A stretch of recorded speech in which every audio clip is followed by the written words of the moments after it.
At a recent combined Bexley and Greenwich branch meeting, former Director of Publicity Paul Golden introduces the launch of a new British National Party initiative, the British Pride website.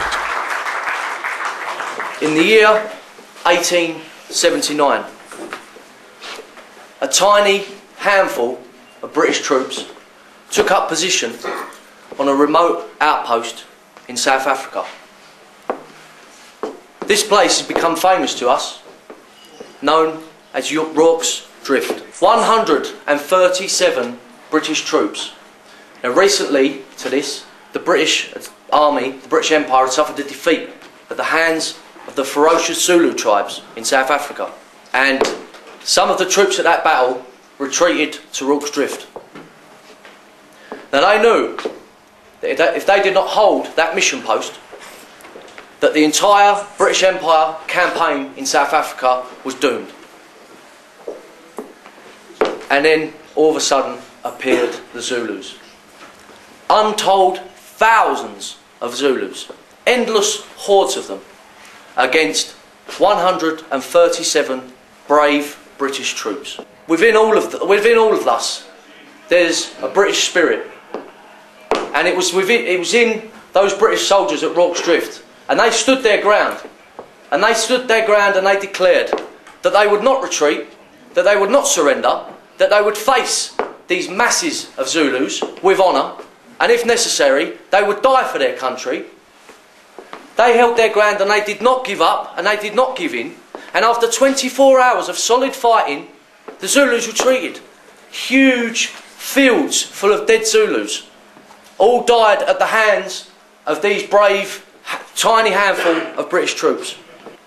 Now I could go on all night, all week, if time permitted, recounting stories from our history where our people have sacrificed their lives, have shown determination to defend these islands, and I'll just go through a few now. When the Romans first invaded this country, they conquered it. They enslaved the British nation.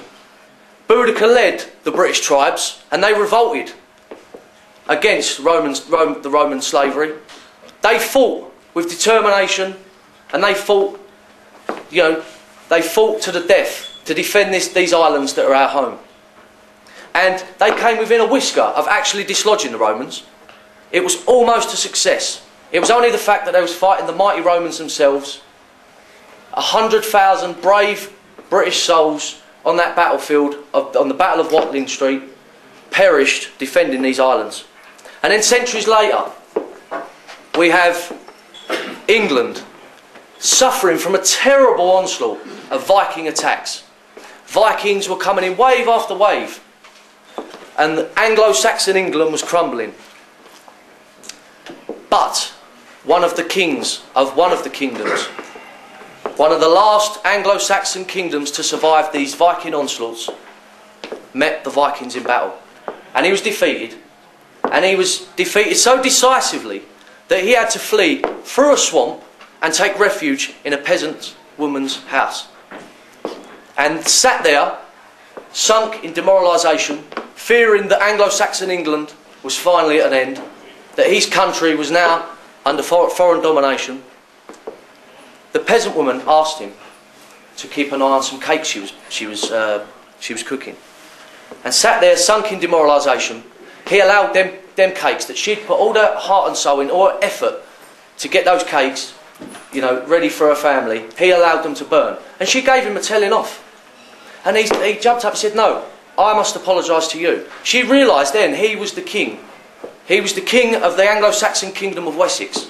And it occurred to Alfred the Great then that she had put so much effort into producing those cakes for her family, and the Anglo-Saxons, Alfred's family, Alfred's people had put so much effort into holding and protecting and building their kingdom and looking after their own people, that he declared there and then that he will not give up and he will not retreat and he will not surrender. He will fight on, and eventually he prevailed over the Vikings.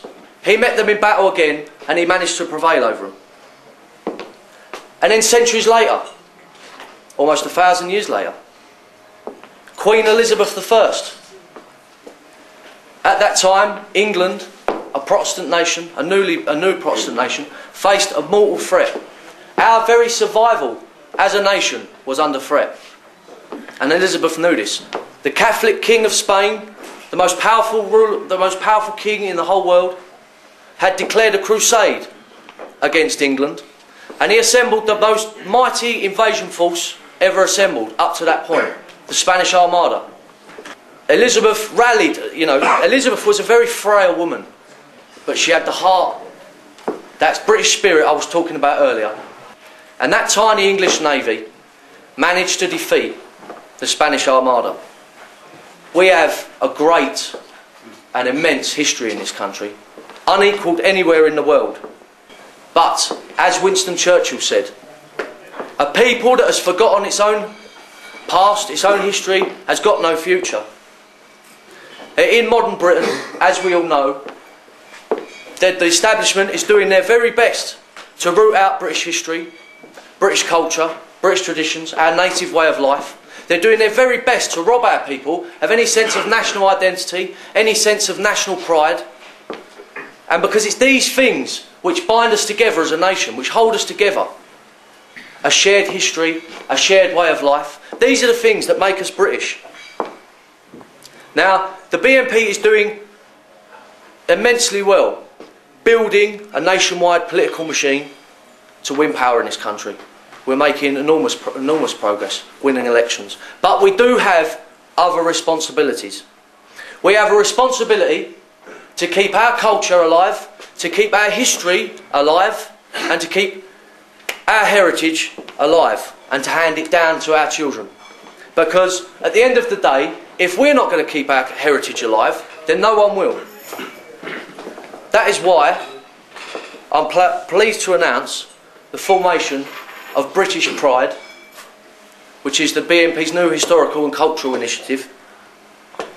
Now, British Pride, the purpose of British Pride is to resurrect our history and our culture, to spread awareness, to keep our history alive, to keep the British heritage alive. Now, to start with, I'm pleased to announce we're launching a big website this week.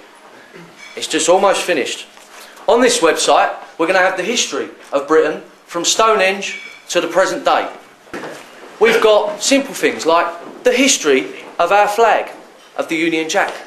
I found it fascinating to see how the Union Jack started, how it evolved, and on there we're going to have not just the Union Jack, but all of the flags of the United Kingdom. English, Scottish, Welsh, even Cornish, down to the more remote ones. Because these are our flags, they represent our people, our history, and most of the people I've spoke to hardly know anything about them. We have got articles on all our ancestors. One of the most important things we need to get across.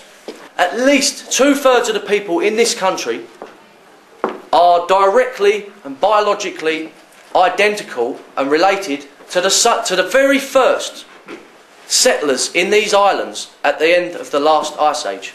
We are the original first people of this country. And that scientific data states very clearly that even the large-scale invasions of, say, the Celts did not even represent today 8% or 10% of our genetic makeup. So, that's going to be British Pride, but it's not going to be just a static history website. We're going to turn it into a resource centre and a campaign centre.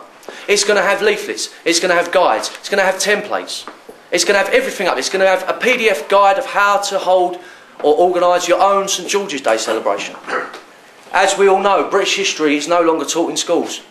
Most young people have hardly any clue whatsoever of their own history, of their own culture, their own traditions. And this is not a mistake. This is part of a deliberate campaign by the establishment, like I said earlier, to rob our people of any sense of national identity, any sense of national pride. Because as Winston Churchill said, a people that does not know or respect its own past has no future. So that's the ideal of British Pride, to resurrect that spirit, that British heritage we've got inside us. Thank you very much.